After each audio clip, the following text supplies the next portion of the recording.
Separate corporate అయ్యా 44 రండి 44 రండి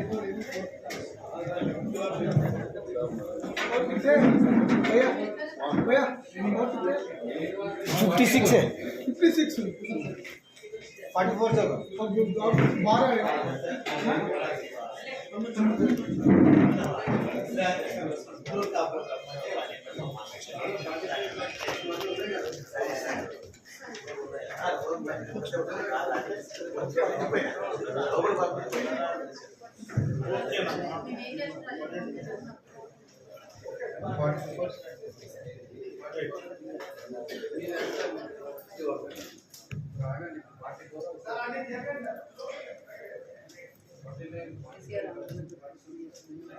అందరూ ఎప్పుడు వస్తే ఎన్ని కాకుండా అయిపోతుంది.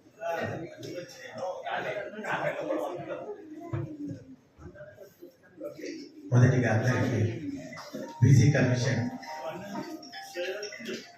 సభ్యులకు మా భూతల సంఘం సత్యాగ్రహ సంఘం తరఫున ప్రత్యేక ధన్యవాదాలు. ముఖ్యంగా గత బీసీ కమిషన్ ఏర్పడిన తర్వాత జిల్లాల్లో మీరందరూ పర్యటించి మా వినతి పత్రాలను స్వీకరించి మా వారందరూ మనం చెప్పిన బాధని కోసని కూడా అందరూ విన్నారు. అన్ని జిల్లాల్లో కూడా మీరు పర్యటించినప్పుడు మేము కూడా అందరికి కూడా చెప్పాము మా బాధను ఎక్కడెక్కడ ఏ జిల్లాలో ఏ విధంగా ఉన్నది కూడా వాళ్ళు రాసి మీకు ప్రతి జిల్లాలో కూడా మొదటిసారిగా ఇంత మంచి అవగాహన మీరు కల్పించడం, అదేవిధంగా మేము కూడా పుస్తకం తరఫున మేము వారికి కూడా ప్రత్యేకంగా అవగాహన సదస్సులు పెట్టి వాళ్ళకి ముఖ్యంగా మాకు ఏంటిదంటే గత ప్రభుత్వంలో మాకు ఒక అన్యాయం జరిగింది. ఏదైతే పూసల కులము సంచార జాతుల కులంలో ఉన్న మా పూసల కులాన్ని గత ప్రభుత్వం ఎస్బీసీ జాబితాలో లేకుండా చేయడం వల్ల మాకు చాలా ఇబ్బంది జరిగింది. అదే విషయాన్ని గత ప్రభుత్వం కూడా రాష్ట్ర ప్రభుత్వానికి, బీసీ కమిషన్కి, అదేవిధంగా రాష్ట్ర మంత్రులకు కూడా గ్రహించడం, కానీ ఇక్కడ కూడా మాకు ఫలితం రాలేకపోయింది. మాకు ఏదైతే 1970 నుంచి కూడా ఉన్న సంచార జాతుల కులానికి అన్ని కమిషన్లు, ఏదో బాలకృష్ణ రెడ్డి కమిషన్ కానీ, పుట్టస్వామి కమిషన్ కానీ, అనంతరామన్ కమిషన్, అన్ని కమిషన్లు పూసల కులము సంచార జాబితాలో ఉంది. కానీ కేవలము ఈ మధ్య కాలంలో ఎంబీసీ కార్పొరేషన్ పెట్టడం వల్ల మాకేదో ఫెడరేషన్ ఉన్నది, ఫెడరేషన్ వల్ల ఏదో లాభాలు అయితే మీకు సపరేట్ ఉంటుంది, ఈ ఎంబీసీ కేవలం ఫెడరేషన్కి సంబంధించింది అని చెప్పేసి మమ్మల్ని ఫెడరేషన్లో ఉన్నందువల్ల ఎంబీసీలో కలపలేదు. ఆ విషయాన్ని కూడా గత ప్రభుత్వం వినతి పత్రం ఇచ్చాం. మాకు ఫెడరేషనే ఇబ్బంది అయితే మాకు ఫెడరేషన్ తొలగించండి అని కూడా మేము గతంలో ఇచ్చినాం. కానీ అది ప్రభుత్వము ఎంత చేసినా కానీ మాకు లాస్ట్ మూమెంట్లో కూడా మేము అందరం కూడా మొదటిసారిగా అధికార పక్షానికి మేము వ్యతిరేకంగా కూడా ధర్నాలు కూడా చేసినాం. తర్వాత కూడా గత ఎన్నికల్లో కూడా మేమందరం కూడా ఏదైతే ఉంటుందో ఖచ్చితంగా మాకు జరిగిన అన్యాయాన్ని ప్రతి గ్రామంలో కూడా మేము పెట్టుకునే గంపల కాంగ్రెస్ బొమ్మ పెట్టుకొని కూడా మేము తిరిగి ఖచ్చితంగా దీన్ని ఓడగొట్టండి, మాకు అన్యాయం జరిగింది. ఎందుకంటే మేము చెప్పే మాట ఇంటింటికి వెళ్తుంది. అంటే మేము అమ్మేది కూడా అలంకరణ వస్తువులు, మహిళల పెట్టుకునే గాజులు కానీ, పొట్టు కానీ, కాటికలు కానీ, ఏదైతే ఉందో ఛత్రీలు కానీ, తాళం చేతులు కానీ చేసుకుని ప్రతి మా వృత్తి మేము కూడా అందరికీ కూడా చేసి గత ప్రభుత్వం మా వంతు ప్రయత్నం కూడా మేము చేసినాం ప్రభుత్వంలో. ఈసారి వచ్చింది కొత్త ప్రభుత్వం, కాంగ్రెస్ ప్రభుత్వం. నిజంగా ఏదైతే కామారెడ్డి డిక్లరేషన్లో చెప్పిన విధంగా వెంటనే ఒక కమిషన్ వేయడం కూడా మాకు కూడా అందరికీ కూడా మా కులంలో కూడా ఒక మంచి సంతోషకరమైన వార్త వచ్చింది. అదేవిధంగా మీరు కూడా వెంటనే ప్రతి జిల్లాలో కూడా వెళ్ళడము, ఈ విధంగా మాతో వినతి పత్రాలు తీసుకోవడంతో మాకు ఇంకా కొంచెం ఊపిరి ఆడింది. ఖచ్చితంగా ఈసారి మాకు న్యాయం జరుగుతుంది కదా అనుకున్నాము. అదేవిధంగా ఈ రోజు కూడా మాకు ఇంకా ఒక సంతోషకరమైన అందరు మమ్మల్ని పిలిచి, రాష్ట్ర కమిటీ కూడా పిలిచి మొదటిసారిగా గతంలో వైఎస్ రాజశేఖర రెడ్డి గారు ఉన్నప్పుడు మా వినతి పత్రాన్ని స్వీకరించి అప్పుడు పీసీడీలో ఉన్న మాకు ఏకి తీసుకొచ్చారు.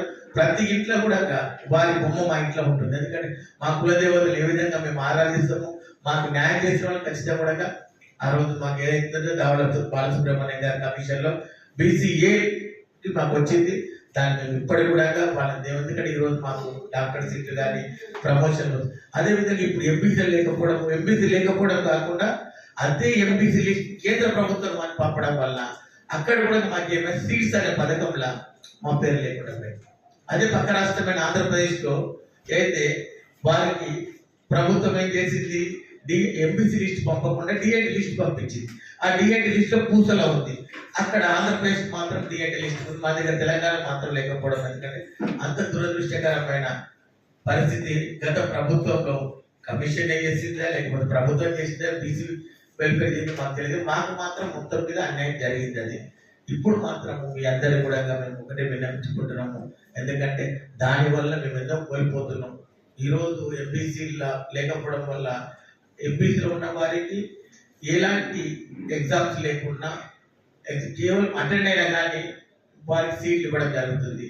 అలాంటి దాంట్లో మా పిల్లలకి చదువుకున్నట్టు కూడా మాకు ఇబ్బంది అవుతుంది. ఎందుకంటే మేము కూడా ఊరు తిరిగి అంటే ఈ రోజు తెల్ల బట్టలు వేసుకొని మంచిగా ముందర కనపడుతున్నాం. కానీ ఊరి చరిత్ర చూస్తుంటే మీరు అందరూ కూడా మా పూసలు వాళ్ళందరూ మీ ఇంటికి వచ్చి ఉండొచ్చు, మా వాళ్ళ దగ్గర మీరు గాజులు తీసుకుండొచ్చు, అవన్నీ కూడా ఇళ్లలో పెళ్లి లేకుంటే చూస్తుంటారు. అది అంటే మా జీవితాలు అనేది అంత ఘోరమైన జీవితాలు కూడా గత ప్రభుత్వం మాకు చేసిన అన్యాయం ఈ ప్రభుత్వంలో ఈ కమిషన్ మాకు న్యాయం చేస్తారని మేము కోరుకుంటున్నాము. అదేవిధంగా మీరు ఈసారి అయితే కేంద్ర ప్రభుత్వానికి కూడా కేంద్రానికి కూడా ఒక లెటర్ కూడా పంపించేసి గతంలో రోహిణి కమిషన్ ఏదో ఉందో జస్టిస్ రోహిణి కమిషన్ కూడా మేము వినతి పత్రం ఇచ్చినాం. వారు కూడా మేము డిఎన్టీలో పెడతా అని చెప్పారు. అది డిఎన్టీ కమిషన్ కూడా మేము లెటర్ కూడా ఇచ్చాం. అక్కడ కేంద్రంలో మా వరకు మేము చేస్తున్నాం. ఈసారి మాకు ఏదైతే ఉందో బీసీ కమిషన్ ద్వారా ఖచ్చితంగా న్యాయం జరుగుతున్న విధంగా మేము అందరం కూడా మీ దగ్గర వినతి పత్రం ఇస్తున్నాం. ఎందుకంటే మా వాళ్ళే కంపెనీ ఎత్తుకొని ఆడపిల్లలు చూస్తుంటారు. మీరు ఊరు తిరుగుతుంటే మాకు ఎట్లా అంటే కనీసము అంటే మాకు రక్షణ కూడా మహిళల రక్షణ కూడా లేకుండా పోతుంది. ఈసారి మీరు ఖచ్చితంగా మాకు ప్రత్యేకమైన రిజర్వేషన్ కల్పించి అదేవిధంగా మా వారికి కూడా బతుకుదెరువు ఏదైతే ఉందో మాకు ఫెడరేషన్ దానికి ₹1 తీసుకోలేదు. గతంలో ఎంపీసీ గారు ఫెడరేషన్ గారు ₹1 ఫెడరేషన్ పెట్టడం కాదు, కేవలం ఏదో సంఘాల్లో ఫెడరేషన్